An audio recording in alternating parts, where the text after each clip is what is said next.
بسم اللہ الرحمن الرحیم۔ السلام علیکم مائی ڈیئر اسٹوڈنٹس، میں آپ کا اسلامیات ٹیچر محمد عامر محمود آپ کو خوش آمدید کہتا ہوں۔ آج ہم آفاق کے پلیٹ فارم سے آفاق سن سیریز کی اسلامیات گریڈ 4 کا سبق نمبر 4 پڑھیں گے۔ آج کے سبق میں ہم سورۃ الکوثر اور تسبیحات پڑھیں گے۔ آپ نے یہ ویڈیو لیسن مکمل توجہ کے ساتھ سننا ہے، دیکھنا ہے، سمجھنا ہے، تاکہ جب یہ کمپلیٹ ہو جائے تو آپ اس قابل ہو جائیں کہ سورۃ الکوثر کو درست تلفظ اور روانی کے ساتھ ترجمہ حفظ کر سکیں۔ اس سورت کو حفظ کر کے تجوید کے ساتھ نماز اور نماز کے علاوہ بھی تلاوت کر سکیں۔ نماز میں پڑھی جانے والی تسبیحات کو ترجمے کے ساتھ یاد کر سکیں اور ان کے معنی و مفہوم جان کر اپنی نمازوں میں پڑھ سکیں۔ مائی ڈیئر اسٹوڈنٹس، تلاوت قرآن مجید کے جو آداب ہیں ہم پہلے وہ پڑھتے ہیں کہ ہمیں پاک صاف باوضو ہو کر تلاوت کرنی چاہیے۔ کوشش کریں کہ قبلہ رخ اور باادب بیٹھیں۔ تعوذ تسمیہ پڑھ کر تلاوت شروع کریں۔ درست تلفظ قواعد کا خیال رکھیں، رموز و قاف کا بھی خیال رکھیں۔ ٹھہر کر حروف کی مکمل ادائیگی کے ساتھ تلاوت کریں۔ توجہ، اطمینان اور سمجھ کر پڑھیں۔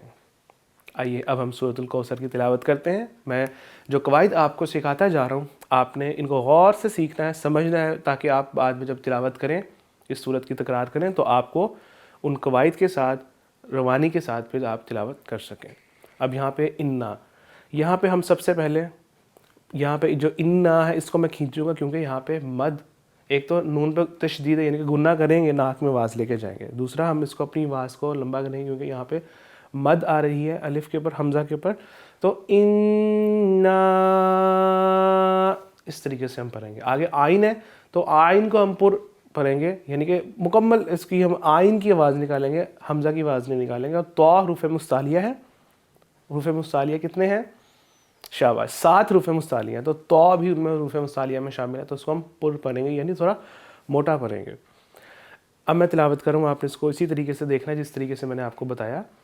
اِنَّا أَعْطَيْنَاكَ الْكَوْثَرَ،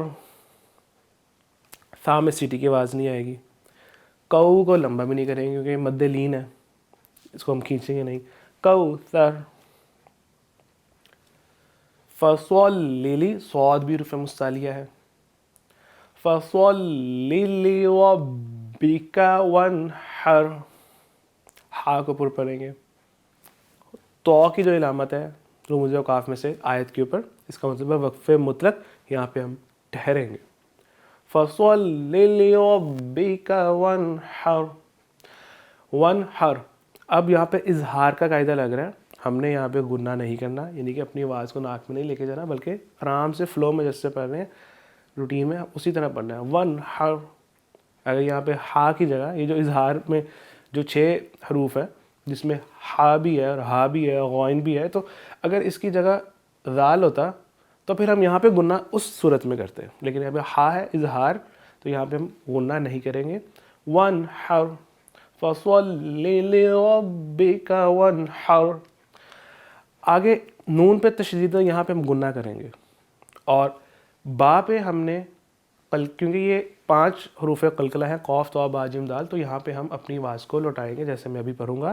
جب میں با کو پڑھوں گا اب، تو با سے میری آواز واپس آئے گی، اب نہیں ہوگا۔ یہ 2 چیزیں، 2 طرح سے اب، اور ایک ہے اب، آواز واپس آ رہی ہے، اس طریقے سے پڑھیں گے۔ اِنَّ شَانِئَكَ هُوَ الْأَبْتَرُ، ابتر، اس طریقے سے پڑھیں گے۔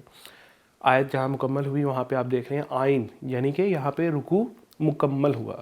آپ نے اسی طریقے سے اس سورت کی تلاوت بار بار کرنی ہے تاکہ آپ کو اسی طرح قواعد کے ساتھ آپ کو تلاوت کرنا آ جائے۔ اب ہم اس کا ترجمہ پڑھیں گے سورت کا۔ بے شک ہم نے آپ صلی اللہ علیہ وسلم کو کوثر عطا کی، پس آپ صلی اللہ علیہ وسلم اپنے رب کے لیے نماز ادا کریں اور قربانی دیں۔ بے شک آپ صلی اللہ علیہ وسلم کا دشمن بے نام و نشان ہے۔ ہماری اسٹوڈنٹس، آپ نے بھی یہ ترجمہ پڑھنا ہے۔ سورۃ الکوثر کے متعلق مزید آپ کو اس کا بیک گراؤنڈ بتاتا چلوں کہ کفار مکہ نبی کرم صلی اللہ علیہ وسلم کے بدترین دشمن تھے۔ وہ آپ کو جسمانی طور پر، ذہنی طور پر تکالیف پہنچاتے ہیں۔ جب ہمارے نبی صلی اللہ علیہ وسلم کے بیٹے حضرت ابراہیم رضی اللہ تعالیٰ عنہ کم عمری میں وفات پا گئے، یعنی کہ وہ بالکل ابھی چھوٹے تھے، ان کی وفات ہو گئی، اس وقت آپ شدید غمزدہ تھے، تکلیف میں تھے۔ تو اس ٹائم کیا ہوا کہ کفار مکہ نے آپ کو اذیتیں دیں، تکالیف دیں، آپ کا مذاق اڑایا، یہاں تک کہ آپ کو آپ کے بدترین دشمن جو تھے، ابو جہل جو تھا، آپ کے چچا تھے وہ، اس نے آپ کو بے نام و نشان ہونے کا طعنہ دیا۔ اس موقع پر پھر اللہ تعالیٰ نے اپنے حبیب صلی اللہ علیہ وسلم کو تسلی دی اور فرمایا کہ آپ کا نام تو قیامت تک سر بلند رہے گا، البتہ ان ظالموں کو اللہ پاک دنیا میں بھی بے نام و نشان کرے گا اور آخرت میں بھی ذلیل اور رسوا کرے گا۔ اور آپ صلی اللہ علیہ وسلم کو حوض کوثر کی خوشخبری دی۔ تو یہ سورۃ الکوثر کا بیک گراؤنڈ تھا جو کہ آپ کے نالج میں بھی ہونا چاہیے۔ اسی طرح حوض کوثر کا جو بھی ذکر ہوا، انا اعطیناک الکوثر، بے شک ہم نے آپ کو کوثر عطا کی، تو حدیث مبارکہ کے مطابق یہ ایک نہر ہے جس میں میرے رب نے میرے ساتھ وعدہ کیا۔ ہمارے نبی فرما رہے ہیں کہ یہ ایک نہر ہے جس کا میرے رب نے میرے ساتھ وعدہ کیا، اور اس پر ایک حوض ہے، اور یہ نہیں کہا کہ اس کے برتنوں کی تعداد ستاروں کے برابر ہے، یعنی کہ ان گنت اس کے بے شمار اس کی برکتیں ہوں گی حوض کوثر کی۔ مائی ڈیئر اسٹوڈنٹس، ایک اور حدیث مبارکہ ہے کہ جس کا ترجمہ ہے، میرا حوض 1 مہینے کی مسافت کے برابر ہے۔ مسافت یعنی ڈوریشن جو ہے، اس کا پانی دودھ سے بھی زیادہ سفید، یعنی کہ اتنا وائٹ ہوگا، اور اس کی خوشبو مشک سے بھی زیادہ اچھی ہوگی۔ مشک ایک بہت بہترین خوشبو ہے، تو اس خوشبو سے بھی زیادہ اچھی ہوگی۔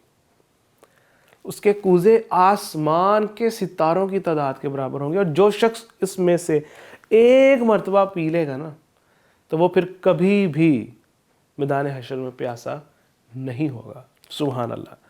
مائی ڈیئر اسٹوڈنٹس، سورۃ الکوثر کے بعد اب ہم تسبیحات سیکھیں گے کہ تسبیح کسے کہتے ہیں۔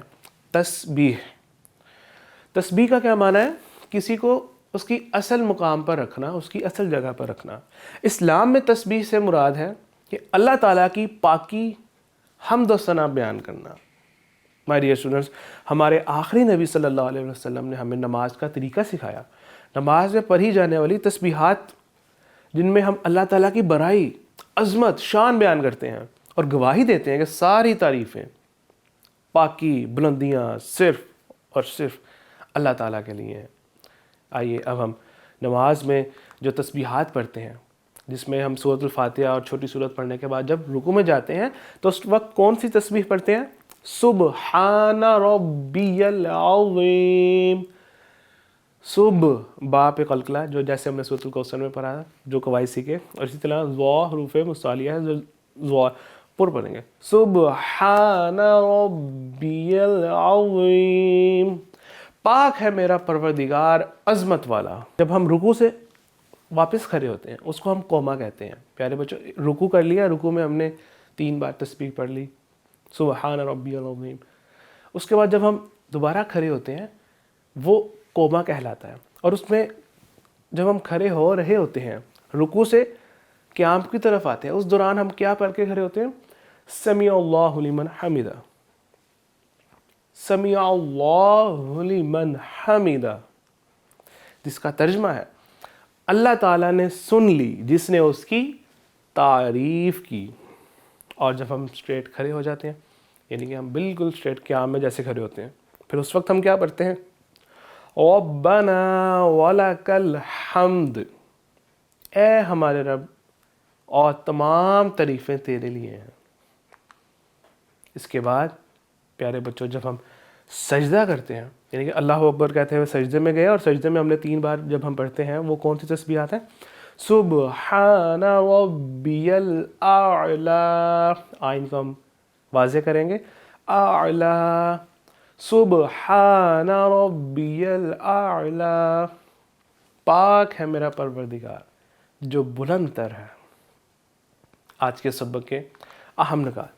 سورۃ الکوثر قرآن مجید کی سب سے مختصر یعنی چھوٹی سورت ہے۔ اس سورت میں کوثر یعنی کہ جو جنت کی ایک نہر ہے اس کا نام ہے، جس کا پانی شہد سے زیادہ میٹھا اس کا کلر برف سے بھی زیادہ وائٹ ہوگا، دودھ سے بھی زیادہ وائٹ ہوگا۔ تمام انبیاء کرام علیہ السلام میں سے ہمارے آخری نبی صلی اللہ علیہ وسلم کو یہ فضیلت حاصل ہے کہ آپ کو حوض کوثر عطا کیا گیا۔ ہم نماز میں اللہ تعالیٰ کی بڑائی، عظمت اور شان، پاکی بیان کرتے ہیں۔ نماز دراصل اللہ تعالیٰ کے شکر ادا کرنے کا بھی طریقہ ہے۔ مائی ڈیئر اسٹوڈنٹس، ہم نے یہ جو تسبیحات سیکھی، آپ نے کوشش کرنا ہے کہ جب بھی نماز پڑھیں ان تسبیحات کا معنی مفہوم ذہن میں رکھے، اللہ تعالیٰ کی پاکی بیان کریں، اس کی عظمت بیان کریں، اور یہ ایکٹیویٹی ہے جس کو آپ نے پرفارم کرنا ہے تاکہ آج کے سبق کی مزید پختگی ہو۔ اور درج ذیل تصویر پر آپ نے نمبرنگ کرنی ہے، لیبلنگ کرنی ہے کہ نماز کی ترتیب کیسے ہے، سب سے پہلے کیا، سب سے اس کے بعد پھر تیسرے نمبر پر، چوتھے نمبر پر، اس طریقے سے۔ اور آپ نے کالم میچ کرنے ہیں تاکہ آپ کو، میں دیکھوں کہ آپ نے کتنی توجہ سے یہ سبق سنا، کس طرح آپ نے اس کو اپنے ذہن میں، اس کو آپ نے ذہن نشین رکھا۔ فار ایگزامپل سبحان ربی الاعلیٰ، اس کا ترجمہ کیا ہے، آپ نے اس کی میچنگ کرنی ہے، اور اس کے بعد آپ کے لیے یہ رائٹ آنسرز ہیں تاکہ آپ پھر اس کے ساتھ ٹیلی کر سکیں اور اپنی اصلاح کر سکیں۔ جزاک اللہ خیرا۔